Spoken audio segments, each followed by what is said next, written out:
If you feel like you're doing everything right, you're working out, you're eating better, you're trying to get your sleep right, and your body just isn't responding the way that it used to, stress might be the reason.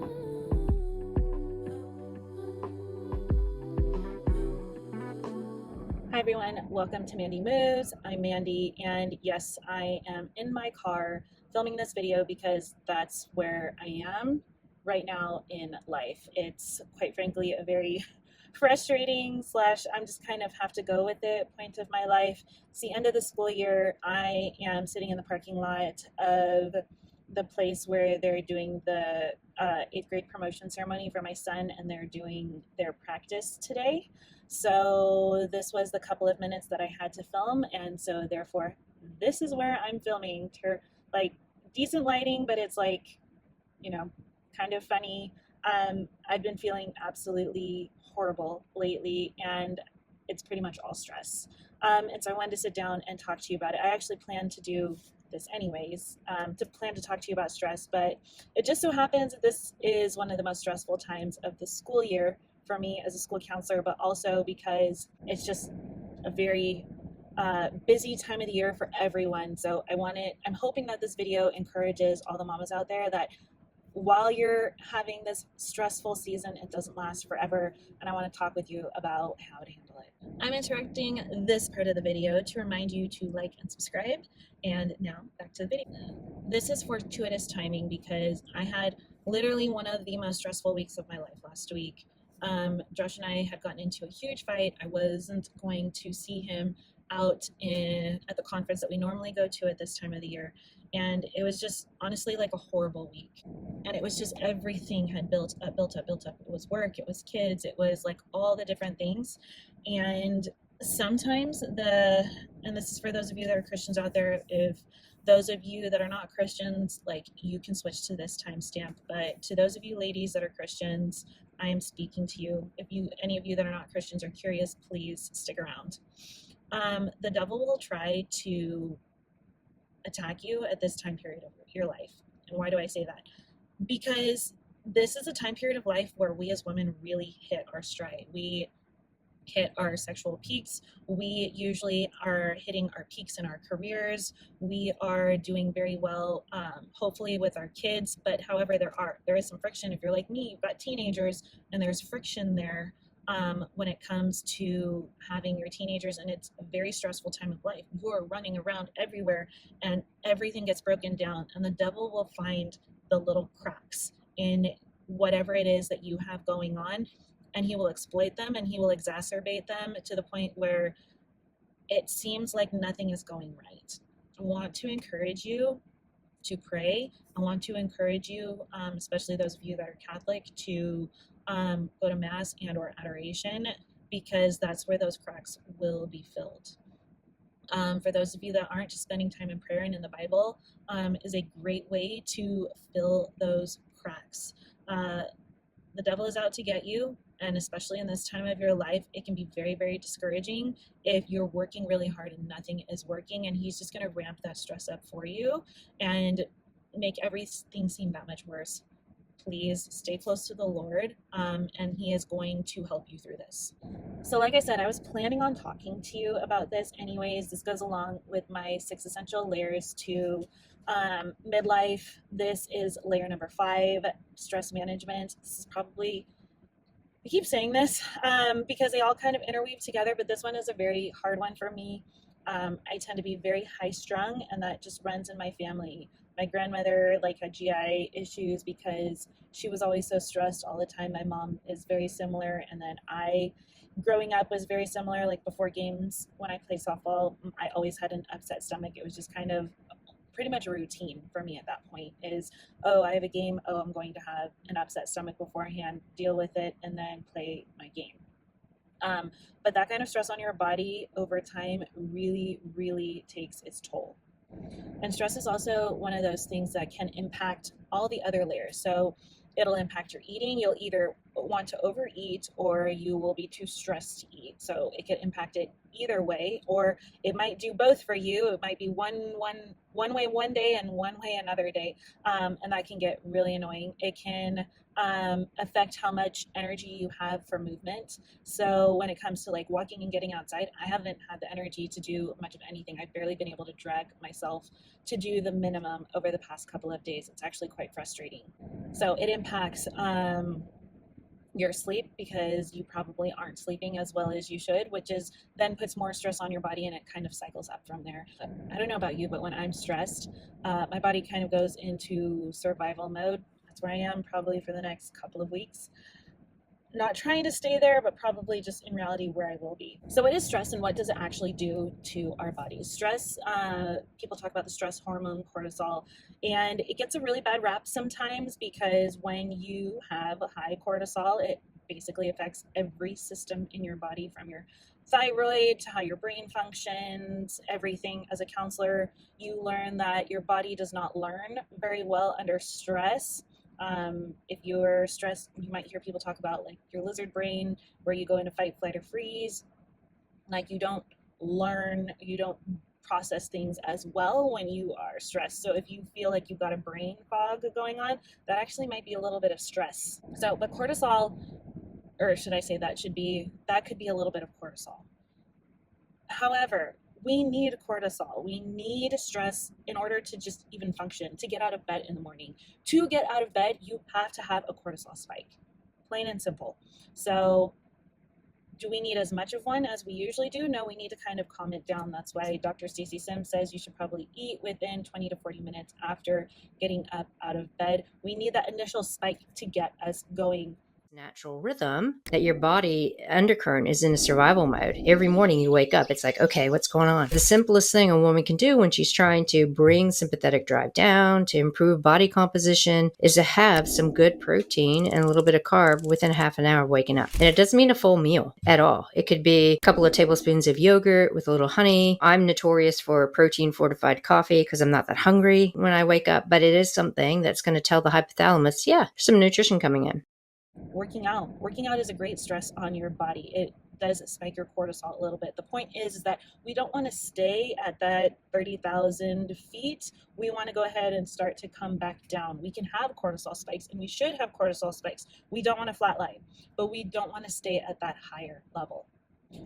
When stress does stay at that higher level, we tend to struggle with being with functioning at our normal rate. So when I am at a high least when I'm in a highly stressful time in my life, I will actually be set off by like the smallest things. Like I'll be upset that dishes aren't done. My husband will say something that he didn't actually mean to say. I'll know he meant it in a different way, but it came out wrong.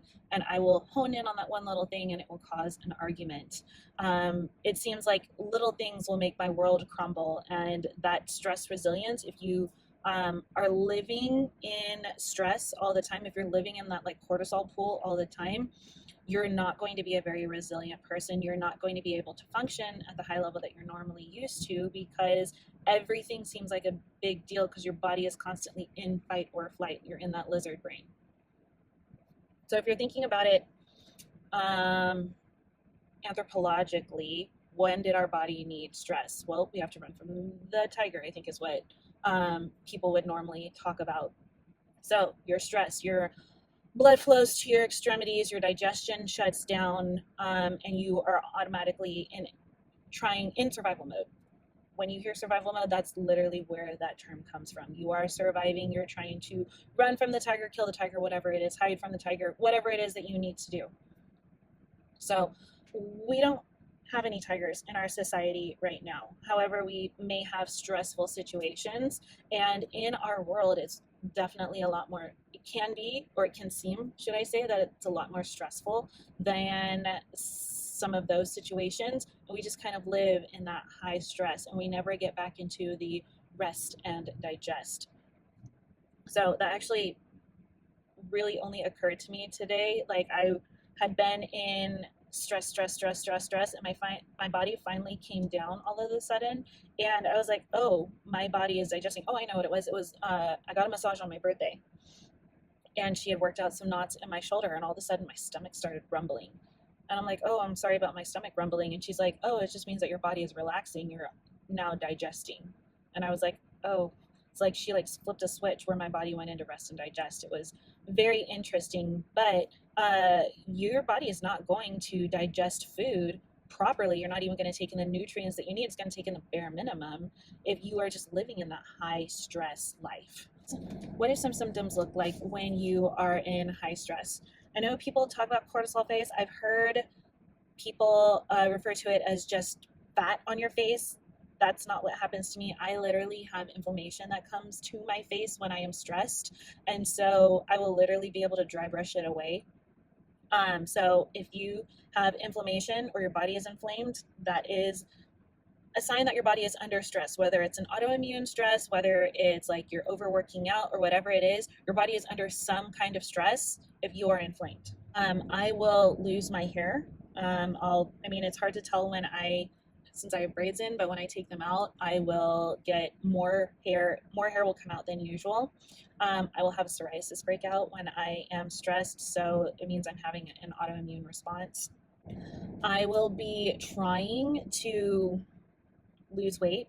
Been trying to lose weight for months, not drastically, maybe a pound or two a month. And my body will just say, nope, we're not losing any weight. And so that can be extremely, extremely frustrating. But your body literally will hold on to every single pound of fat that you have when you are under stress. So if you're overtraining like I did, your body will not only stop losing fat, but it will also stop gaining muscle, and it will actually start to lose muscle because it thinks that we need to conserve energy. So being really stressed out is definitely not good for anything on your weight loss journey.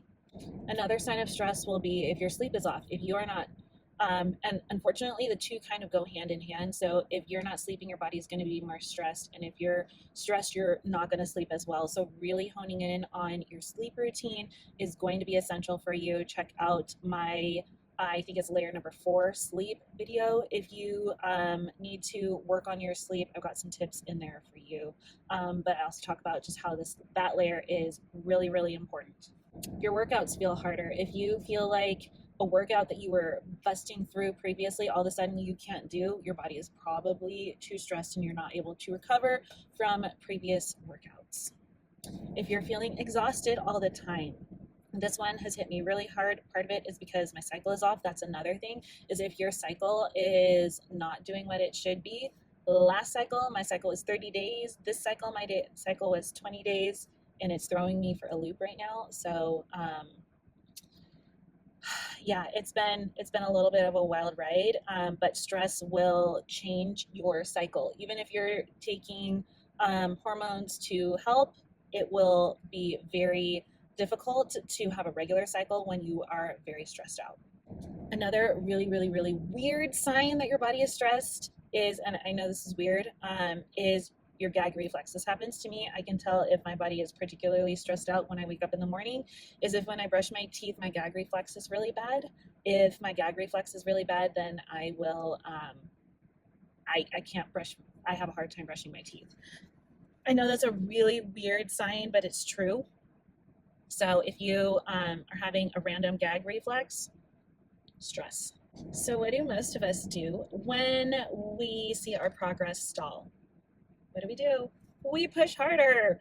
I am that woman just as much as you are, and I will do everything I can to push through. Be superwoman, be that amazing, that boss babe.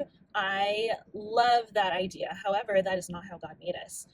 He made us to rest. He made us to have those down times. Our days are supposed to be cyclical, or should I say our weeks are supposed to be cyclical. And we need that downtime. And in our world where we go 7 days a week, it makes it very difficult to have that rest time. But you could not do more damage to yourself if you tried by not resting. It is very, very important for you to rest. We need to recover. we need more balance, and we need more support. So what does that look like? Instead, it might look like going for a walk instead of doing your workout. And if you don't have the energy for a walk, maybe do a mobility routine at home so you're not even leaving your house. Or maybe it's pulling out a walking pad and going for a shorter walk. Maybe it's not doing anything and taking a rest day. Maybe it's taking a nap at midday if you need it. Most of us don't have time for that, but if you do, I highly recommend. I very rarely have time for a nap, and I'm actually taking time that I could be closing my eyes right now and making this video. We'll see if I have time after I'm done filming, but very important, if you can take like a 20-minute nap just to rejuvenate yourself, please do. Prioritizing sleep. Sleep has been kind of low on my totem pole when it comes to this journey, and it has had to kick itself up with the way that my hormones have been lately. Sometimes it's taking me 20-30 minutes to get out of bed in the morning, especially as I approach my cycle. My sleep just, it feels like I can never get enough. Getting myself into better sleep has been absolutely essential. I'm going to link a tea below that has helped to kind of lower my, I don't know if it's actually lowered my cortisol, but it allows me to fall asleep very, very easily, and it allows my body to just kind of come down in the evening.